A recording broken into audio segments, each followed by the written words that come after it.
Hey, everybody. Welcome into the First Call podcast. Jeremy Plonk, along with Jeff Siegel from Xpressbet. Big weekend of racing as it's closing weekend at Santa Anita. A lot of pick six talk. We'll talk about that in just a bit. Jeff, you all set? What do you got? 34 races out at Santa Anita this weekend? Yes, actually, we've got 10 on Friday, 12 on Saturday, 12 on Sunday. So we're finishing out. Everybody's going to have a chance, I think, to run their horse before we take a little bit of a break prior to Del Mar. There will be racing at Los Al, but the major league racing at Del Mar will start, I think, the third week of July. So we've got some racing to look at, a couple of 2-year-old stakes, not a whole lot there in there, but we've got Bob Baffert's going to start turning loose his 2-year-olds this weekend, and that's going to be fun to watch. Tomorrow's stars, if not today's. So we'll be looking at that. Of course, have the San Juan Capistrano on Sunday, and of course, good racing in Monmouth this week as well. Yeah, it's preview day for the Haskell. So several of the different Haskell undercard stakes races all have their prep coming up this Saturday at Monmouth. We'll take a look at that. In fact, let's take a look at the full schedule of stakes races that we have for you on this week's First Call podcast at Belmont Park. We'll talk about the Bed of Roses with a Breeders' Cup champion in that one. At Monmouth Park, again, the 4 stakes we'll look at include the Pegasus, the local prep towards the Haskell Invitational. Santa Anita, the phasing tipped in futurity for the 2-year-olds. We're going to go harness and bring Al Samaglia, our Xpressbet and Xpressbet harness handicapper, into the mix to talk about Saturday night's Pepsi North America Cup. And then on Sunday, it's the Stormy Blues Stakes for runners at Laurel Park, 3-year-old fillies in that one. The San Juan Capistrano, the traditional closing day turf marathon route to wrap up the meeting at Santa Anita. Been going straight through since December 26th. So the long Santa Anita road comes to a winding end, but not before there's a lot of attention in the pick six. Let's talk about that quickly. What's going on this weekend, pick six wise at Santa Anita? It's everything must go on closing day Sunday. We know that. So it'll be a mandatory payout in the Rainbow Six there. But on Saturday, there's a single ticket guarantee. If anybody hits the pick six on a single ticket on Saturday, the payoff is guaranteed to be $1 million. So an incentive to get involved even before the final day mandatory payout. See if you can't take down the pick six. And if you're playing the pick six with Xpressbet and Xpressbet, here's the reason you absolutely should. Bet $100 in the pick six this weekend, and the return is $20 back to you when you bet with Xpressbet and Xpressbet, not just on Sunday, not just on Saturday, but also today on Friday. So bet $100 in the pick six on any day this week or all 3 days this weekend at Santa Anita. With Xpressbet and Xpressbet, you'll get $20 put back into your account. Bet 100, get 20 in the pick six this weekend at Santa Anita. So you'll definitely want to jump in on that. Also, if you like to play handicapping tournaments, Santa Anita and Xpressbet are the places to be this weekend. We've got a feeder tournament today. It costs just $40 to get involved to get you into Saturday's handicapping tournament at Santa Anita, which is the $500 Santa Anita Challenge. And then on Sunday, another handicapping tournament. This one, a bigger, higher roller player, $100 or $1,500 Santa Anita Closing Day Challenge. So a $500 entry tournament on Saturday, $1,500 on Sunday, but you can get involved with the feeder tournament today for just $40. All right, Jeff Siegel, let's get handicapping, see if we can't put some money in people's wallets and accounts this weekend. We'll start things off at Belmont Park in the Bed of Roses Stakes. We've got Breeders' Cup Filly and Mare Sprint champion Goodnight Olive looking to bounce back from a 4-race winning streak that was snapped last time out in a troubled trip at Churchill Downs. Goodnight Olive, you think she gets back on the beam Saturday? Yes, I do. I mean, she never really had a chance, as we all know, when she was beaten at Churchill Downs. You're watching the race. If you played her or if you were just rooting for her because you like her, you're sitting there and you can see this trouble a mile away. She's boxed in. You're thinking, though, that she's probably going to extricate herself somewhere along the line at the 3/16th pole. Okay, she's blocked, but she'll find room. 8th pole, that's getting a little dicey, but she'll squeeze through. 16th pole, now it's getting a little late, and she's got nowhere to go. And then the wire comes up, and she still has nowhere to go. So, I mean, you talk about a bad beat. That was it. But if you didn't see the race, I hope I didn't exaggerate the trouble, because Goodnight Olive never had a chance. Well, let's take a look back here from Derby Day in the Derby City Distaff. Goodnight Olive still with work to do here. She's 2.5 lengths behind. She's pinned in on the inside, and circling the field now is Hot and Sultry, and they're into the stretch, and it is Monterey Goodnight Olive trying to find a seam in between horses. Just to the inside of Wicked Halo. Still, Monterrea a furlong to run. Wicked Halo to the outside. Goodnight Olive is down toward the rail. Monterrea is still there. Wicked Halo, Goodnight Olive's going to split him and try to come on late, but there's no room, and Monterrea won it. Wicked Halo is second. A trouble trip for Goodnight Olive. She has to settle for third. You know, there's an interesting return situation in here. Wicked Halo is back, the filly who kept her boxed in the whole way down the stretch. But Tyler Gaffleone was aboard Derby Day, keeping Irad Ortiz pinned down. Jose Ortiz is now on Wicked Halo. You're not going to see the same kind of ride. The Ortiz brothers don't Ortiz each other as they come down the lane. So I would expect that Wicked Halo and Goodnight Olive are on their distant behavior and let the two of them run and see which one's best. They clearly look like the two best horses in the bed of roses. And again, I think the riding dynamics, safe to say, will be completely different. Yeah, and she's stuck on the rail, ironically, again. Goodnight Olive from the break, but just a 5-runner field going 7/8 at Belmont. You would have to think that somewhere along the way she's going to get out of there and then show what she can do. She's got one prior win at Belmont, one prior race, won that race by more than 5. And one thing for sure, that last race didn't knock her out. I'm pretty sure that was not a physically taxing effort for her. Frustrating maybe, but not something that's going to set her back anyway. And she's got a 59 for breezing work, bullet work on June 10th to show that she's spot on. So, you know, I mean, I don't know, there's going to be no gamble here. Obviously, that's what we're looking for, but it would be good to see her come back and get a bit of revenge after having no chance in her last start and then costing her, you know, breaking her winning streak. That maybe she can start a new one now. Yeah, look, she wasn't awesome in her return win at Keeneland, right? So now there's 2 races in a row where we haven't seen last year's form of Goodnight Olive. There's an excuse for both, obviously, the trip this time and the layoff in the previous start at Keeneland. So I'd like to see her get back and flex some muscle and, you know, just kind of open up on this field, win this by 4 or 5. If you think she's going to defend her title out at Santa Anita, the Breeders' Cup Filly Mare Sprint, it's time to start looking like the old Goodnight Olive. She's probably got this race and 1 or 2 more max before a return bid to the Breeders' Cup. So it's high time to look like her old self, and I think she probably will on Saturday. Let's go to Monmouth Park next as we look at 4 stakes races in succession. End of the card here, races 10, 11, 12, and 13 at Monmouth on Saturday. All stakes action starts with the $150,000 Pegasus Stakes. This race used to be run at the Meadowlands, been at Monmouth the last several years as a prep towards the Haskell Invitational. We know the field for the Haskell is going to have some superstars in it, but we've got the Louisiana Derby winner in the Pegasus in the local prep. The name, Kingsbarn. It's Kingsbarns. Jace's Road now launching this bid. Cagliostro is a close third, with Dennington in 4th. Shopper's Revenge, single ruler, and looking to gain on the far outside as they straighten away as Instant Coffee has the black cap. In the meantime, it's still Kingsbarns. Kingsbarns, 1 furlong to go, and Kingsbarns looking to finish them off in the Louisiana Derby. And Kingsbarns has opened up 5 lengths now on Disarm, who's gained second from Jace's Road. Shopper's Revenge. Instant Coffee is next, but it's Kingsbarns and Flavian Pratt. Kingsbarns, undefeated, 3 for 3. Kingsbarns won by 4 from Disarm. Kingsbarn's got his own way on the front end there in the Louisiana Derby. It didn't happen for him in the Kentucky Derby and ended up 14th. One of those horses, it's no lead, no pass. That's never a good scenario when he got to the Kentucky Derby. The fact that he wasn't able to just kind of open up in the Derby the same easy, freewheeling way he did in Louisiana made for a logical result there that he ended up well back in the field. This should be a much easier spot for Kingsbarns in terms of the level of competition, but the pace doesn't look extremely easy in here, Jeff. How great is Nate's got some speed in here? You've got some stretch out types. No Confession made the lead in the local Long Branch Wire to Stakes race at Parks.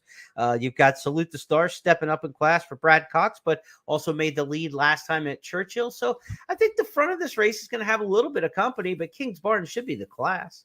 Well, he should be the class, and I think based on form and resume, he is. But the good news for Kingsbarns is that even though he did win the Louisiana Derby gate to wire, and he got an aggressive ride and took advantage of what was clearly a paceless race, he has 2 prior wins that he did not make the lead, and including a 2-turn race at Tampa that I thought was visually very impressive. He sat off the pace, sat 4 lengths off it. then came away and got the leaders and drew off. And in his first race, he was sitting fourth early. So I think from an outside draw, Saez has got the opportunity here to assess the pace. And if it's as quickly, if it's as quick as you think it might be, and what I think it might be, there's no reason why he can't settle fourth or fifth and then commence his rally. And as a matter of fact, it may actually be better for him to do that, because even though he won the Louisiana Derby Gate to wire, I mean, anybody could have won that race pretty much, giving the 49.3 half. Right. When he got hooked into a duel in the Derby, I mean, granted, it was one of these cracking paces that you'd expect horses to not be able to handle. And he was right there at the top of the stretch and then kind of caved in. I don't really hold that against him. I mean, yes, Two Phils took the heat and stayed around, but then Two Phils might very well be one of the top 2 or 3 3-year-olds in the country. Right. So I think Kingsbarn's going to be fine. If he's, if he reproduces his best form, I think he'll sit off the pace and then go on with it. I was kind of looking at Subrogate here as a possible upsetter. He won his maiden race at Belmont Park. He did it okay. He was on the lead that day. It was a decent win, but it wasn't. I mean, didn't really score high on the goosebump scale, if you know what I mean. So, right. Well, I do think he's going to improve and has a chance, and I like the fact that they're thinking enough of him to run him in here. I was hoping to see more because I wanted to put him on top. With Arrogate and all that. It just didn't cut it for me, But maybe he's good enough. So I ended up going back to Kingsbarns, and I'm pretty sure I know what I get with him, and I think it's good to win. His Pleasure Stablemate Classic Catch in here from the rail gives us our first look at somebody who ran against the next out Belmont winner, Arcangelo. This horse was fourth in the Peter Pan Stakes, so be interesting to see if that form of the Peter Pan is better. We know Henry Q's a decent horse who ran third in there. Bishop's Bay, the Brad Cox runner-up in there, looks like a really good middle distance type horse. So that may have been an exceptional addition of the Peter Pan for what we know the Peter Pan to be in recent years. Maybe Classic Catch fourth in that race. Comes back against this level of competition and looks pretty good against it. I would have to think he absolutely fits. Yeah. I mean, he's definitely going to get a great trip from the rail under Paco. I think you're going to see him right in the proper spot, either sitting second or third or right behind the leader saving ground. And, numbers wise, he's not quite at the level where he needs to be, but he certainly could step forward in this race. So, well, that's why he's 3-1. I mean, he's not going to be any long shot there. Classic catch, But we don't expect a lot out of this race towards the big one, the Haskell. Usually one, maybe two horses out of this race will make it because we know the Haskell is going to be the best 3-year-olds in the division. Baffert's going to bring in a brigade from California. The top flight horses are going to be showing up in the Haskell. Brad Cox will have a couple in there. So let's see. Somebody's got to step forward. They got to raise their hand and say, I belong in the Haskell. It could happen with the field that we have in Saturday's Pegasus. Go Rocket Ride's going to be going in that race too. And that's right. Go Rocket Ride for Mandela just announced this week that he's headed that way. Right. Absolutely. The Eatontown is next up on the schedule. These are fillies and mares on the turf. Grade 3 company here. Going a mile and a 16th. The Eatontown race number 11 on the card at Monmouth Park is a prep towards the Matchmaker Stakes that we'll see on the undercard for the Haskell. You've got Chad Brown because it's a filly and mare turf stakes, so you have to have Chad Brown involved in here. He's got consumer spending. He's also got Gina Romantica, we haven't seen since last year's Keeneland Fall Meet as a 3-year-old when she won the Queen Elizabeth II Challenge Cup. Quarter mile to go. Paris Peacock to catch. Paris Peacock leading Bella Bell, who moves up on the outside. Here's Bella Bell coming after the leader, and McCulick tries to join them. Gina Romantica looks toward the inside. California Angel is still fifth. Here's Gina Romantica moving through and opening down toward the inside to challenge Bella Bell. McCulick third. Gina Romantica in front. Gina Romantica with the lead. She's got it a length and a half. She's got it by 2. She's got it. Gina Romantica wins the Queen Elizabeth II Challenge Cup, presented by Dixiana in 1 minute 48.2 seconds. It's a grade 1 winner coming back in grade 3 company, but this is a really strong race, Jeff. For a grade 350 grander, you got Malavath, who's in the Prix La Flore, runner-up in one of the best French Group 1 races for the sprint miler types. I mean, this is an excellent field. Consumer Spending's a grade 2 winner, also grade 1 place. Scottish Star has done absolutely nothing wrong to this point. For 150 grand, they're running in this one.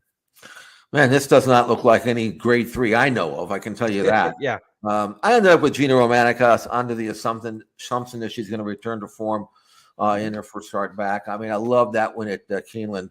High quality filly should get nothing but better as she gets older. Malavat was as you pointed out, I mean, her runner-up effort in the Prix de la Forêt was sensational. And she completely outran her odds at 50-1 when she was a very close fifth, beaten less than 2 lengths to Modern Games in the Breeders' Cup Mile against the boys.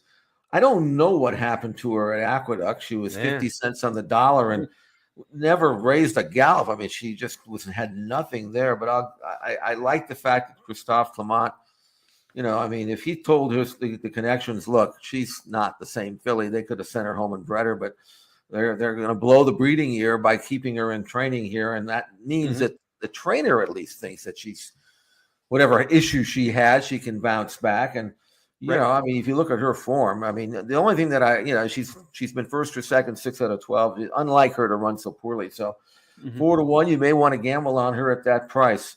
You mentioned consumer spending. She's solid at the level. Filly that beat her came back and won a group race. So a good field for sure. I ended up with the filly Gina Romanica. Very curious to see how they come back here because there's a lot of these fillies still aren't maybe right there where they need to be, but it's about time when the summer comes around where you start getting into form, and we'll see where she's at here. The only shame is we never saw Malavat against Malavat. Yeah, right. Malavat wrong surface, right sex, wrong surface. But that would have been a fun matchup.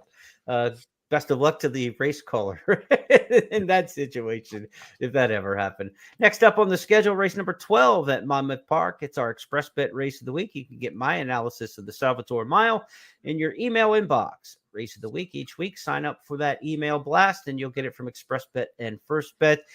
Jeff, I thought in this particular race there are a couple horses that are going to take a lot of attention, Artorias and Bourbonic, because it's Chad Brown and it's Todd Pletcher, both drawn to the outside, and I'm taking a stand against them. I think there's some other horses in here who are ready for this race per se versus, a 1 mile race, better post draws, not looking down the road at something else. Because, I got to think with Artorias, they're looking down the road at something. First start since October. For Bourbonic, this is a horse who, he runs longer than this. He's not going to be a top-notch miler against elite horses, I wouldn't think. So I took some shots with some others. I thought Petulant down on the rail had a good shot in here. I also thought that Nimitz Class, the Maryland bred, the Pennsylvania bred, based in Maryland, who's run 5 in a row. He's actually based in Pennsylvania at Penn National for Bruce Kravitz. Has run some big races down in Maryland. I thought horses like that had a better shot in here. Taking a shot with some of those types. Octane, the horse from Florida, one's got some early speed in here as well. This is an interesting race because I think there's some horses that fit and some horses that don't really fit. What'd you make of it? Yeah, I thought exactly the same way. I mean, I recognize, that I really think they're kind of giving Artorias a little bit of a run here. You remember last year he won the Curlin at Saratoga. This looks like, all over a prep for Saratoga. Just get a race into him, and then we'll run him a mile and an eighth somewhere where we know he wants. And colt by Arrogate, and so Petulant is an Arrogate colt as well, who's lightly raced and getting better from that rail draw. He's going to draft into a great spot. Can win on the lead, can win just off the leaders. This is a tougher spot, but he's progressive, as they say. I actually ended up going with our old friend, though, Nimitz Class, because I know that, he's been kind of being protected here, has been protected by Bruce Kravitz, who, by the way, I saw ride as a jockey about 6 decades ago, I think it was. Yeah. Seems like he was a trainer at Penn National when I was like knee high to the rail still. Right. So Bruce Kravitz has been around. He was a jockey out here in California, but before that. But anyway, he's certainly done a great job with Nimitz Class. He's protected him in a sense where he's kept him in races where he knows he can win. He hasn't asked him to do any more than what he's capable of doing. He even dropped him down into an allowance race just to get a race into him. Clearly with this race in mind, looked great doing it. And his numbers are consistently very fast. He's won 10 out of 16.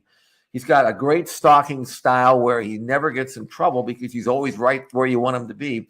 Yeah. And like I say, his last race was more of a paid workout, but he looked every bit as sharp at Parks in his last start as he has in his previous wins Right. that were at Laurel and against competition that he simply toyed with. Let's go to Parks with Jessica Paquette on the mic and listen in as Nimitz Class wins last time out, prepping for the Salvatore Mile. Nimitz Class puts his neck in front and goes on by. Simovic is fighting on gamely, but Nimitz Class moving a little bit stronger as they make their way around the turn. Irish Cork being asked, Paco Lopez flapping the reins at Irish Cork as they hit the top of the stretch. Nimitz Class, Simovic is fighting on. He is dead game on the rail. Irish Cork trying to pick up some pieces, but Nimitz Class is sprinting clear. Heavy and Toledo and this nice Pennsylvania bred are striding clear, just opening up with the 16th left to go. It is Nimitz Class, Pennsylvania bred earning his 5th straight win. Nimitz Class gets the win. Simovic hung tough for second, followed by Irish Cork in third and Prince of Rain in fourth. Jeff is probably the best Penn National based horse since Fabulous Strike. You remember that Tim Kreiser sprinter from about 10 years ago? Really good locally based horse. There's just nowhere for Nimitz Class to run at Penn National. There's no older handicap division stakes races. The allowance races are worth pittance compared to what we can run for here in the Salvatore Mile at 150,000. Another horse I wanted to mention was Empty Tomb. This is a horse who was a claiming winner 2 starts back, stepped up in allowance and ran really well. He's gotten good really quickly for Robert Falcone, and this is a barn. When they get good, they get really good, so I would not be surprised if Empty Tomb runs the race of his life here. He's coming off of 2 straight races that are just unlike others that he's run previously. He's in form. He's a now horse. He's drawn well in the 3-hole with some early speed, so he doesn't have to necessarily gun from the inside. Petulant probably goes. I think the 1 and the 3 probably go and kind of set the pace in here and see what they can do. So I thought those 2 at Nimitz Class, who also won't be far off the lead, I think those 3 can kind of be in position all the way throughout, and that's what I actually took in the race of the week. I rarely ever box 3 horses in an exacta. I think generally it's a bad bet, but when you're throwing out Brown and you're throwing out Pletcher, and I think we're going to get fair prices on the other 3 horses at fair prices, and I think all have about a similar chance of winning. That's the rare chance I'll take the exacta box. So for me, it's Nimitz Class like you, Empty Tomb, and Petulant. Those are the 3 that I took in. I think a good betting race in the Salvatore Mile. I think this is a chance where, Artorias probably going to be over betting here. Let's hope we can beat him. Yeah, no, I agree. I like Nimitz Class, but I can see your logic for sure. And we both agree that the favorites are probably worth betting against. And curious to see what kind of price Nimitz Class is. He's been 70 cents, 20 cents, 60 cents in his last 3 races. And so he does attract money. And he has followers for sure. And as a son of Munnings, I mean, there's no reason why he can't be top class. I mean, he's got the pedigree, so and the numbers as well. So anyway, good race. Monmouth called the Salvatore Mile. We'll try to beat Chad Brown in the 12th in the Salvatore Mile, but as we turn to the 13th on the card, this is the Monmouth Stakes, and this will be the prep for the United Nations. Grade 3 mile and an 1/8 here. The UN will go to a mile and 3/8, I believe, off the top of my head in distance when they get to Haskell Day for that grade 1. But Trebuffin's been a horse who's run well at Monmouth in the past. We've seen him in the United Nations the past couple years. He wired that race in July of 21. He led all the way and got beat a length and 3/4 last year. Jeff, it's a small field. This is a local tune-up. Trebuffin's been away since Saratoga last year. But with his running style, just going right to the front, over a mile and 1/8 against a field much softer than what he'll see in the UN, he just has to take this field wire to wire if he's a shadow of his former self. Funny thing is that in his younger days, he wasn't even a speed horse. He was like a horse that liked to sit off the pace and make a run. And he did that. And then as they stretched him out to longer distances, his natural speed carried him to a point where they said, he probably is better on the lead. So let's make him a front running marathoner. And of course, he won the Manhattan last year and then 4th in the United Nations and kind of went off form and was turned out. But he's back for Chad Brown. And he's clearly using this race as a tune-up or a prep. Right. It doesn't mean they don't want to win. I mean, he's a gelding. It's a $150,000 purse. Why not take the $90,000 and go home if you are capable of doing it, which he certainly is. And from his inside draw in a race on paper, looks like, I mean, who could possibly run with him? I guess Commandeer maybe could be sent if Paco wanted to mess up the race. But if not that, then I think Trebuffin can easily concede the lead and sit second and win. He just outclasses his field. The only question is, can he run well fresh? And he has done that. He's come off like a 10-month layoff to do that way back in 2021 when he won the Fort Marcy. So even at age 7, and even with this not the most important race on his resume, on his calendar. I think he wins at 9-5 on the morning line. Probably go lower. Number 1, Tribhuvan to win the Monmouth. Yeah, and Giroux's a very good front end jock, right? That's kind of like his best style, I think, especially on the grass. We've seen him do it over the years. So I think that's a good fit there on the rider change. And this horse used to be a rabbit, I think. I think they wanted him to be a rabbit for Rock Emperor and some of the other horses. He ended up beating him on the front end. And then they said, wait a minute, you don't have to be a rabbit. You could be the headliner. And so I think they'll get him back to the UN with a victory here at Monmouth. Race number 13. That's our final look at 4 consecutive stakes at Monmouth Park. We switch gears to Santa Anita on Saturday, where the Fasig-Tipton Futurity is part of 2 stakes. They also have the debutante for the 2-year-old fillies on the card. We're going to look at the Futurity in race number 6. And one of the 2-year-olds in here is very familiar in name, at least, to Santa Anita fans. His name is Miramati, named for the track announcer, Frank Miramati. Jeff, here's his gate work for Baffert. Well, he's the colt on the outside. He doesn't even look like a 2-year-old. He's a big, strong, strapping colt with a nice, long stride and plenty of speed. He's going to go 58-4 in this work, leaving a stablemate far behind. And you can see the rider. This is what I would consider to be light coaxing only. He's not really being ridden. He's not being restrained because Bob wants a good, solid work in him and to get him fit. And he's a big colt, and he probably have to, let him do something in the morning other than just kind of go around there in 2-minute lick. So he's giving him a good gate work. This is almost like a practice race. And the funny thing is, most 5/8 races for 2-year-olds in California this time of the year aren't even run as fast as 58-4. They go, the good ones, you would go 59 and change or 59-1 or whatever. And he caught went by a couple of breezes who are going like 3/8 of a mile and changes leads well. He's going to be asked a little bit to the 8th pole, and then he's going to finish out 3/4. And I mean, you can't look much better than this. And, good mover, good athlete, beautifully bred, cost over $1 million. I'd have to say that from an outside draw, he's listed at 4-5 in the morning line. And I'll tell you what, it's not going to be a complete walk in the park because there's another colt in this race named Refocus. That's a colt from the first crop of Pavel, who was a pretty decent sort of older horse trained by Doug O'Neill. And he was a 4-length winner in his debut. He got a 69 buyer number, which is okay. I mean, he can run a little bit anyway. I mean, you can't just go out there and, goof off and expect to beat Refocus. But I do think Miramati, if he runs like he works, isn't going to have to worry too much about Refocus. So it's going to be a decent race, and we'll see what happens. He's just, this is the onslaught begins. And if you've got a 2-year-old in California between now and the first of the year, go somewhere else. That's all I got to say, because he's going to have 2 in every maiden race at Del Mar, and every one of them's going to be better than the one that they previous ran. You have no chance. Trust me. If you've got a 2-year-old, look elsewhere. And this is just the start of the avalanche coming on this weekend. Miramati cost $1 million at the Keeneland September sale as a yearling. So this isn't one of those 2-year-old in training purchases that breezes in 10 something and everybody throws a bunch of money at. This horse was bought on pedigree, confirmation, looks out of more chocolate, $1 million Keeneland September yearling. So expect a lot out of Miramati. And they always say you don't name a horse after one of your friends unless you think they're good, right? I mean, you don't want to name one after one of your pals and they are chummy with Frank Miramati.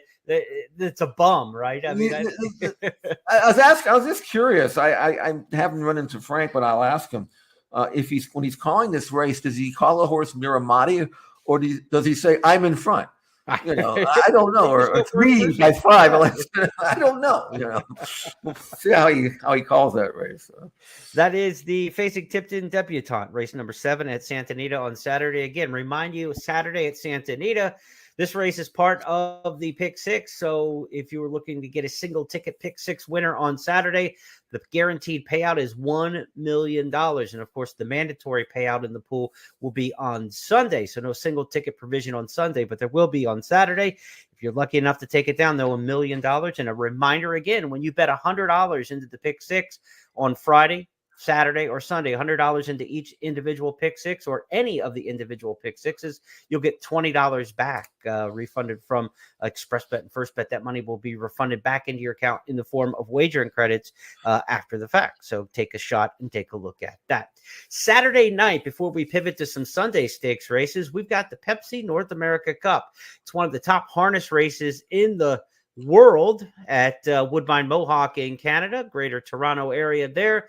Our harness handicapping expert with FirstBet and Xpressbet is none other than Al Samaglia. He put together this video for social media. We want to share it with you on the podcast. Here's Al previewing the North America Cup. The signature race for Woodbine Mohawk Park, the Pepsi North America Cup, will take center stage this Saturday. 10 3-year-old colts and geldings have qualified to compete for a share of a $1 million purse.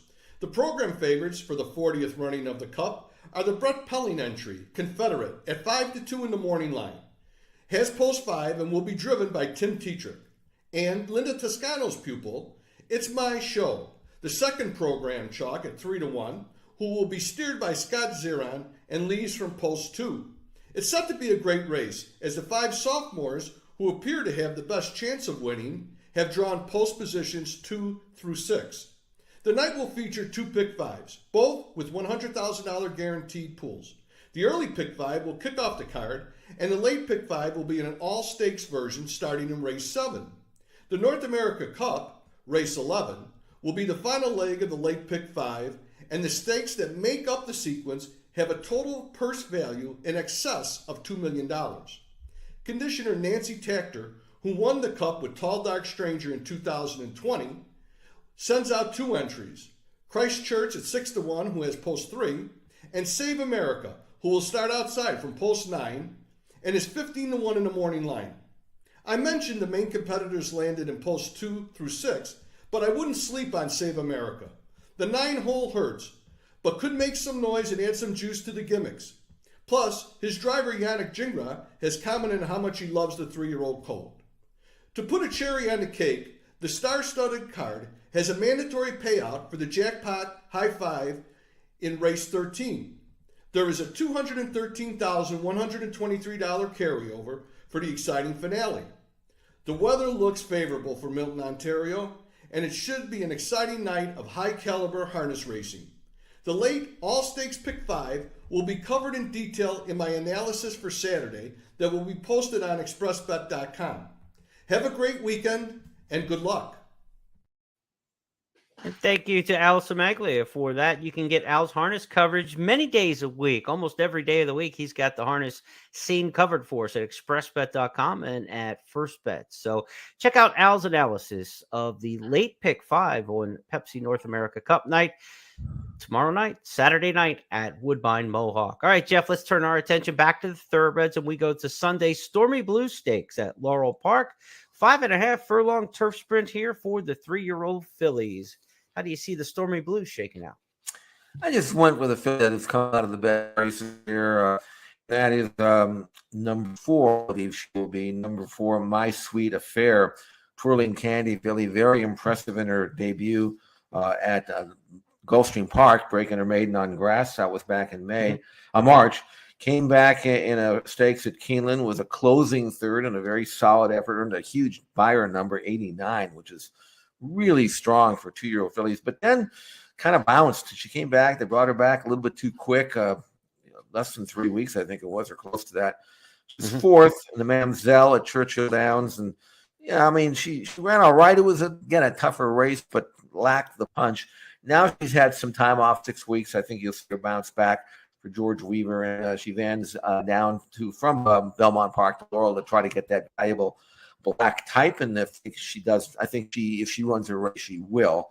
Going 5.5 on grass, long run in from the top of the stretch, should have plenty of time if she gets the patient ride she clearly wants. My Sweet Affair should be able to win the Stormy Blues. Basarati in here for the husband-wife team, jockey Sheldon Russell, trainer Brittany Russell. It's become a different filly since she got on the turf. She ran twice on the grass during the short Pimlico stand, May 12th, June 2nd.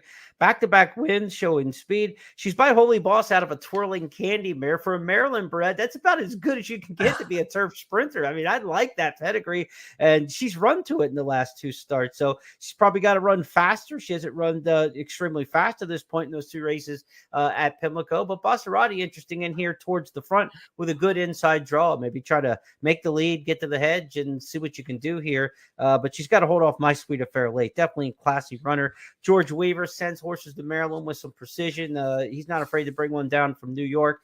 Arnold Delacour's got After 8 in here, a horse coming out of the Hilltop Stakes, a couple miles. This horse won going a mile at Keeneland, then backed up going the mile last time in the Hilltop Stakes, shortens the trip. This one by Into Mischief, I would think After 8 is going to appreciate the cutback and trip as well. So an interesting addition of the Stormy Blue Stakes, one of the first stakes of the Laurel Summer Meet as the Pimlico scene has closed. We shift things now to Laurel Park over the course of the entire summer, and be sure to check out all the Laurel handicapping picks. Frank Caruli's got a pick 5 or pick 4, I believe, today for Laurel Park that you can get at the Xpressbet website. So if you want to play some Laurel, get set for that Sunday weekend stakes, check out Frank's picks today at xpressbet.com for Laurel Park on Friday. All right, San Juan Capistrano next up, our final handicapping chore of the weekend, Jeff, and it's a 1 3/4 on the Santa Anita turf course. They start coming down the hill in this grade 300 grander. This one always wraps up the meet. It takes a little while to unfold, right? I mean, what are we expecting time-wise in here for the San Juan Capistrano? I mean, they're going to go, they're going to push, 2.5 minutes in here? This is going to be a long one. What do you make of the field and who could be the winner when we close the curtain? Yeah, the way Awfully Naughty is developed here for Michael McCarthy, he was always, a decent sort of horse, but I don't know whatever got into him. I remember he won a race at Turfway over the all weather, looked good doing it, but it's all weather. Then he shows up at 11-1 in the Whittingham, and I kind of dismissed him. I looked at him and said, he is what he is. But he was so visually impressive in that win. He got blocked. He had trouble. He accelerated. I said, that's not the same horse that I've seen run 15 other times, Comes out of that race and wins the San Luis Rey, a mile the best that day as well, and giving every indication that he will run all day. I mean, he literally is the kind of horse that can run 2 miles. But that last race was impressive because he was trying to move inside into the turn and looking like he was going to just pounce and draw off. And I don't know what happened to him. He kind of stumbled or bobbled or did something, and he kind of got knocked off stride approaching the quarter pole. But I was very impressed with the way he gathered himself up immediately and then went on with it. So he eventually wins this race, but it should have been more, and it was as impressive, I think, as you could be.